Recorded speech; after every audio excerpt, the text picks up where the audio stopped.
بسم اللہ الرحمن الرحیم۔ السلام علیکم ورحمۃ اللہ۔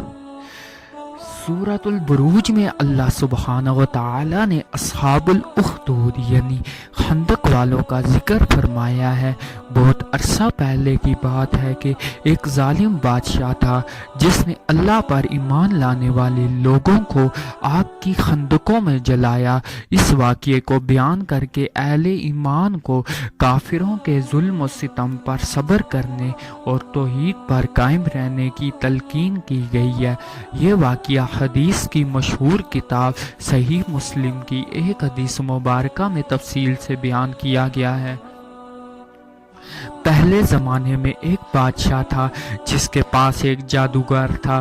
جب جادوگر بوڑھا ہو گیا تو اس نے بادشاہ سے درخواست کی کہ مجھے ایک لڑکا دے دیجئے جو مجھ سے جادو سیکھ لے۔ بادشاہ نے ایک لڑکا مقرر کر دیا جو اس سے جادو سیکھنے لگا۔ اس لڑکے اور جادوگر کے گھر کے راستے میں ایک عبادت گزار عیسائی راہب رہتا تھا۔ لڑکے نے جب اس کی باتیں سنی تو اس سے متاثر ہو گیا۔ اس کے پاس جا کر اللہ سبحانہ و تعالی کے دین کا علم سیکھنے لگا۔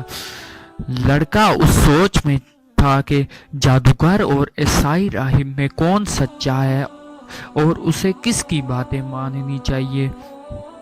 اتفاق سے ایک دن ایسا ہوا کہ جب وہ لڑکا راہب کے پاس سے جادوگر کے پاس جانے کے لیے نکلا تو اس نے دیکھا کہ ایک بہت بڑا جانور لوگوں کے راستے میں آ کر کھڑا ہو گیا ہے جس سے لوگوں کی آمد و رفت رک گئی ہے۔ یہ منظر دیکھ کر لڑکے نے سوچا یہ موقع اچھا ہے، اس بات کی تصدیق کر لی جائے کہ جادوگر کا مذہب اچھا ہے یا عیسائی راہب کا۔ اس نے ایک پتھر اٹھایا اور اللہ سبحانہ و تعالی سے دعا کی کہ اگر راہب کا مذہب اچھا ہے تو یہ جانور مر جائے ورنہ نہ مرے۔ یہ کہہ کر اس نے پتھر مارا تو فوراً وہ جانور مر گیا۔ لوگوں نے یہ دیکھ کر لڑکے کے علم کا اعتراف کر لیا۔ یوں وہ لڑکا اللہ کی عطا کردہ صلاحیت سے اندھوں اور کوڑوں کے مریضوں کا علاج کرنے لگا۔ ایک دن ایک نابینا شخص اس کے پاس آیا اور کہنے لگا کہ اگر تم اپنے اسی علم کے ذریعے میری آنکھوں کی روشنی واپس لے آؤ تو میں تمہیں اپنی ساری دولت دے دوں گا۔ لڑکے نے جواب دیا کہ مجھے آپ سے کوئی انعام نہیں چاہیے، یہ علم تو اللہ کی طرف سے ہاں اگر آپ کی بینائی واپس آ گئی تو کیا آپ اللہ سبحانہ و تعالی پر ایمان لے آئیں گے؟ اس شخص نے کہا جی ہاں۔ چنانچہ لڑکے نے اللہ سے ان کے لیے دعا کی اور اللہ نے اس شخص کی بینائی واپس دے دی تو وہ ایمان لے آیا۔ جب بادشاہ کو اس بات کی خبر ہوئی تو اس نے راہب، لڑکے اور نابینا شخص کو اپنے دربار میں بلوایا کر کہا کہ کیا میرے علاوہ بھی تمہارا کوئی رب ہے؟ انہوں نے کہا اللہ ہی ہم سب کا رب ہے۔ بادشاہ نے نابینا شخص اور راہب کو آرے سے چیر کر 2 ٹکڑے کر دیا۔ پھر لڑکے کو قتل کرنے کے لیے بادشاہ نے اپنی قوم کے ایک دستے کو حکم دیا کہ اسے پہاڑ کی چوٹی پر لے جاؤ، پھر لڑکے سے اللہ کا دین چھوڑنے کا کہنا۔ اگر وہ چھوڑ دے تو ٹھیک ہے ورنہ دھکا دے دینا تاکہ وہ نیچے گر کر مر جائے۔ فوجی اس لڑکے کو پہاڑ کی چوٹی پر لے گئے۔ لڑکے نے اللہ سے دعا کی کہ اے اللہ تو جس طرح چاہے مجھے ان سے بچا لے۔ اللہ نے پہاڑ پر زلزلہ طاری کر دیا۔ وہ ساری فوج جو اس کو مارنے گئی تھی خود گر کر مر گئی۔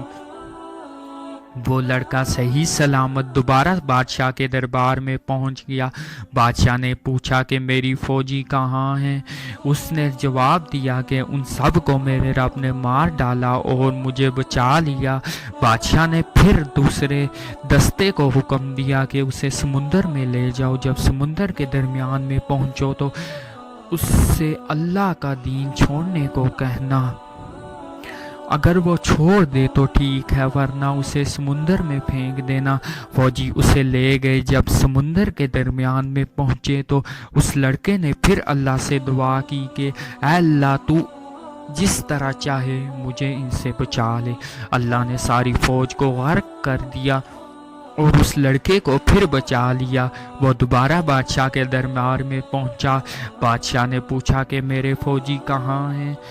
لڑکے نے جواب دیا کہ ان سب کو میرے رب نے مار ڈالا اور مجھے بچا لیا۔ اس طرح بادشاہ کو معلوم ہو گیا کہ وہ لڑکے کو قتل کرنا اس کے بس کی بات نہیں ہے۔ جب بادشاہ کی لڑکے کو قتل کرنے کی ساری کوششیں ناکام ہو گئی تو بالآخر لڑکے نے بادشاہ سے کہا کہ اگر تم مجھے مارنا چاہتے ہو تو ایک بہت بڑے میدان میں تمام لوگوں کو جمع کرو، پھر میرے ترکش میں سے ایک تیر نکال کر میری کمان میں لگاؤ، پھر یہ کلمات بسم اللہ ربی ھذا الغلام، یعنی میں اس لڑکے کے رب اللہ کی نام کے ساتھ تیری تیر چلاتا ہوں، پڑھ کر مجھ پر تیر پھینکو تو میں مر جاؤں گا۔ بادشاہ نے ایسا ہی کیا اور لڑکا شہید ہو گیا۔ ساری قوم یہ منظر دیکھتے ہی پکار اٹھی کہ ہم اس لڑکے کے رب پر ایمان لاتے ہیں، کیونکہ وہ جان چکے تھے کہ حقیقی رب وہی اللہ ہے جس کا ذکر یہ لڑکا کر رہا ہے۔ بادشاہ یہ دیکھ کر بہت غصے ہوا اور اس نے اپنے فوجیوں کو خندق کھودنے اور ان میں لکڑیوں کے ذریعے آگ جلانے کا حکم دیا۔ تمام ایمان والوں کو اس آگ کے گرد جمع کیا گیا، پھر ہر ایک سے اس کے دین کے بارے میں پوچھا جاتا، تو جو توحید کا اقرار کرتا اسے زندہ آگ میں پھینک دیا جاتا۔ اس طرح سارے مومن مردوں اور عورتوں کو آگ میں زندہ جلا دیا گیا۔ اللہ نے ان ایمان والوں کو ایسی ہمت عطا فرمائی کہ کوئی بھی ایمان چھوڑنے پر راضی نہ ہوا، اور ان میں سے ہر ایک نے آگ میں گر جانا قبول کیا، صرف ایک عورت جس کی گود میں ایک چھوٹا سا بچہ تھا۔ اس عورت کو آگ میں گرنے سے ذرا جھجک ہوئی تو اس کا بچہ بولا کہ امی جان صبر کیجئے، بے شک آپ حق پر ہیں۔ لہٰذا ان دونوں کو بھی آگ میں ڈال دیا گیا۔ ظالم بادشاہ نے ایمان والوں کو اس لیے انتقام کا نشانہ بنایا کہ وہ اللہ پر ایمان لائے تھے۔ اللہ کا کرنا ایسا ہوا کہ خندق کے کناروں پر بیٹھے ہوئے کافر بھی آگ کی لپیٹ میں آ کر جل گئے۔ اللہ سبحانہ و تعالی قیامت کے دن بھی ان ظالموں کو جہنم کی آگ کا سخت عذاب دیں گے، جبکہ ایمان والوں کو اللہ ان کے صبر و استقامت پر جنت کی عظیم نعمتیں عطا فرمائیں گے۔